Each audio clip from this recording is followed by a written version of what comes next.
Hey guys, this is Tinesha here, and we are in beautiful Tanzania. So I want to just come up here real quick and go over how to convert Tanzania money to USD.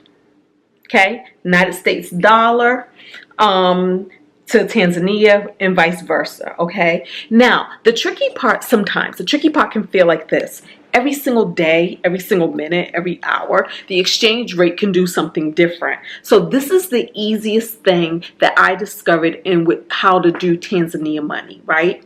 I take a simple exchange rate. Now, mind you, the exchange rate can be a little bit more than this or a little bit less than this. But the idea is at least it gives you a good rule of thumb for how much American money you're spending. A rough estimate, right? Because conversion kind of works that way. We know what $20 means to us in the United States so that when we convert the money, we know that, okay, I'm spending about $20. Would I typically spend $20 for this? Yes or no? Is this a good deal or is it not a good deal? Okay? So keep that in mind. So this is what I do in figuring it out. Right now, I keep an exchange. I say the exchange rate is about 2,500. Sometimes it can be 2,400. Sometimes it could be 2,700. So I just pick a middle 2,500 because it makes it really simple. So what this means is this. I don't have a 5, but this is a 10, right? So 2 5s. So what I know is if I'm saying 2,500, I know that every 5 is about $2 because 2,500 goes into 5,000 2 times. So this is a 10. So this is about $4 American dollars. So that's the way I do it. So every 10 is going to be about $4. So $4, $8, 9, 10, 11, $12. Okay. So let me pull up my calculator and show you what I mean. If you're out in the streets and they tell you something costs 30,000 Tanzanian shilling, this is what I would do to figure out about how much is that in US money. I would take the 30,000, and we all got cell phones these days, right? And it's not going to cost you anything to pull up your calculator and do the quick math. And I say this is important because sometimes even when you have a conversion calculator, you will find that if you don't have Wi-Fi or if the internet is slow, it may not move as fast as you want. So you can simply do this with your own calculator. So take 30,000 and divide it by 2,500. Now, if you do know the exchange rate, you can just do what the exchange rate is. If it's 2,700 or if it's 2,400 or if it's 2,600, you can plug that in. But I just do a quick math because we don't always know the exchange rate, but usually the merchant will. But I just need to know approximately what am I spending. So when I divide that by 2,500, it gives me $12. So I know 30,000 Tanzanian shilling equals about $12, right? Now, if you have Tanzanian shilling, but they give you the number in dollars, they say, oh, this is $20. You can do the math right there too.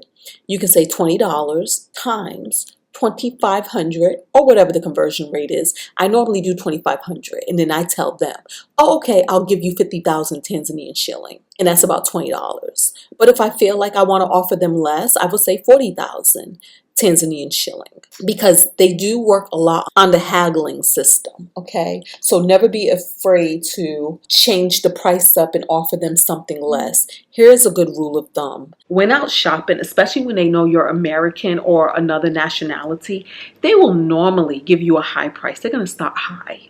So when you go shopping and they may tell you something, oh, this is $60. My rule of thumb, I cut it by half because we're going to keep going back and forth. So I cut it by half. You tell me 60, oh, I'll give you 30. Oh, no, this is $30. This is worth $30.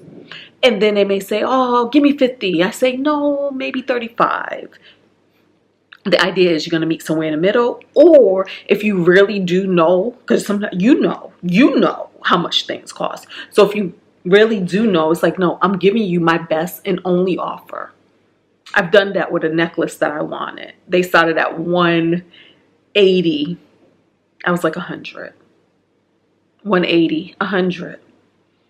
Okay, 160, 100. I'm only doing 100 because honestly, I really don't even need this necklace. I really don't.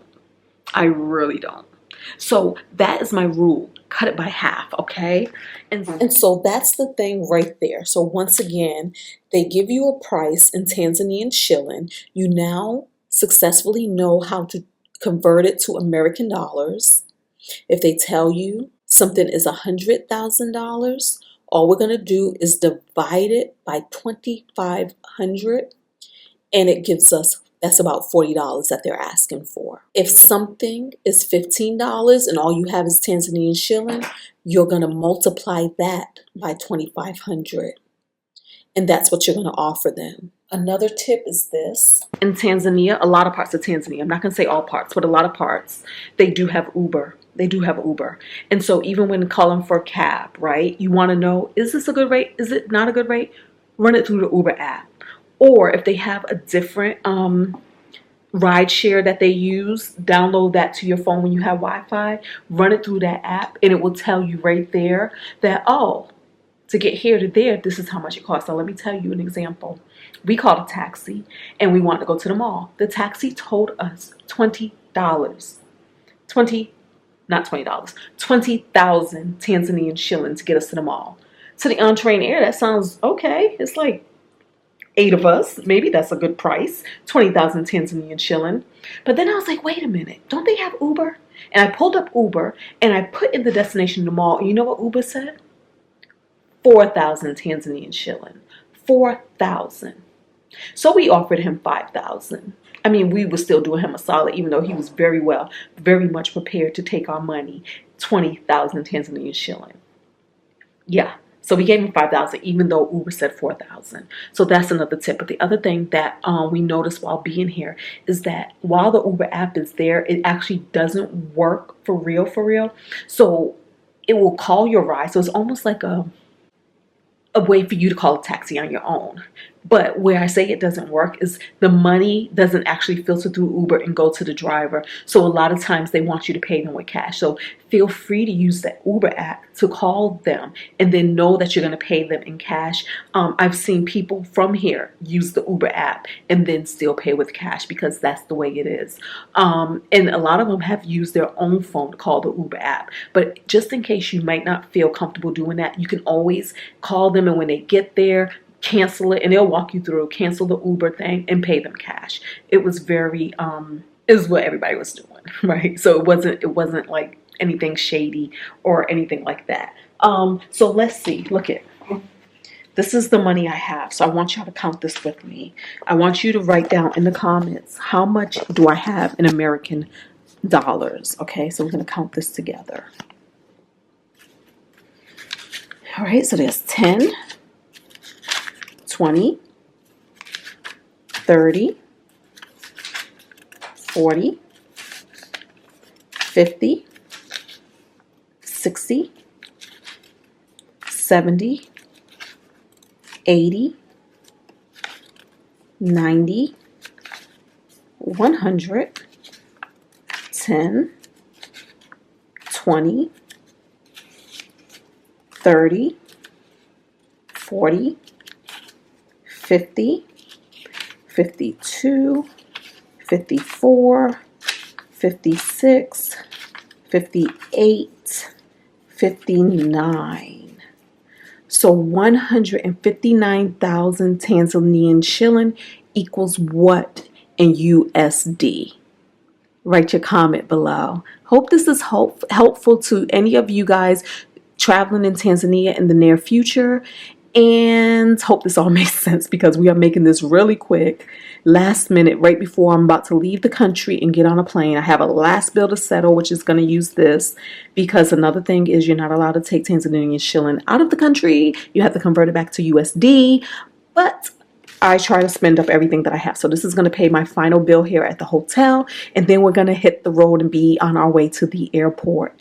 Again, thank you so much for watching. Thumbs up. Talk to me in the comments how much money we have here in USD. And I'm going to see you all in the next video. Peace.